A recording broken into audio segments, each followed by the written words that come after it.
What's up everyone, GKT here with another episode of Vita Talk, where I talk about all things PlayStation Vita. A couple things I want to talk about today. First, we have some HD collections that are going to be coming over to the Vita, and I'll talk about that at the end of the video. But primarily today I want to take a closer look at the Soul Sacrifice demo. I'm sure many of you have had an opportunity to play it since it's been out for a few days now. If you haven't had a chance to download it, I recommend everyone with the Vita at least give it a try. Unless you're just hell-bent on waiting for the release date, which I completely understand. It's quite a beefy demo, requiring over a gig of space for the demo alone. And it's much more of an actual taste for the gameplay instead of just a cheap highlight trailer like so many demos out there. First thing I want to talk about is the look and tone of the game. I personally love how dark and vicious the game seems to be. Yeah, it can be a bit over the top at times with the despair and the loathing and the voiceovers, and it can be a tad obtuse about what exactly is going on. But I like the fact that the game committed to the darker side of things. Too many games these days try to walk the line and they end up just being boring and bland. The talking book should provide enough comic relief to keep things from being too seriously, but overall I really enjoyed the tone and it actually got me interested in the gameplay. Graphically, I was impressed with the game also. It's certainly not the best looking game on the Vita. Uncharted for my money still sets the bar there. But if the main game can look this good, it'll be in the upper echelon of Vita titles. Every once in a while in the demo an ugly texture will pop up, but for the most part I was pleased with the graphics, especially the monsters and spell effects looked.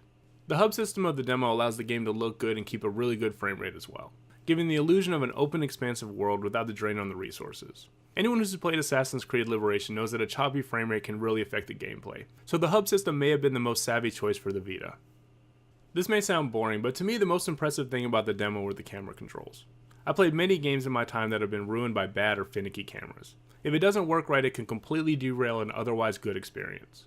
The Vita's second analog stick comes into full glory here, allowing you to easily move the camera into an ideal position, while the left trigger centers the camera behind the player for situations involving quickly turning around or scrambling to run away. And you can hold down the left trigger to target and lock on an enemy at any time, which makes also turning around and targeting perfect. This kind of stuff may seem basic, but if it's not done right, it's going to affect every aspect of the game. So to me, this was the most important thing to take away from the demo, and I'm glad that Soul Sacrifice seems to be running a tight ship on the basics. Overall, I would say the demo raised my expectations for Soul Sacrifice, and they were already pretty high. And that's exactly what a demo is supposed to do, and the fact that I can transfer my save over makes it so I'm not hesitant to play for fear of having to do it all over again once I get the main release. I'm having fun grinding away and getting all of my offerings up to 3 stars. That's it for the Soul Sacrifice vid, guys. I did say I had some HD collection news in case you guys haven't heard. IGN has a report that the Vita is looking to be getting Sly Cooper HD collection brought over at some point. Officially, this is still just a rumor, but it seems pretty likely. In confirmed news, sometimes around June, the Vita is going to be getting the Jak and Daxter HD Trilogy. This is something I'm super excited about. Both these games are natural fits for the Vitas, and I can't wait to give them a try this summer. That's it, guys. Stay tuned for more Soul Sacrifice this week and full coverage on release day April 30th, and Justice Gods Among Us review at some point as well. That's it. Thanks for watching. Take care.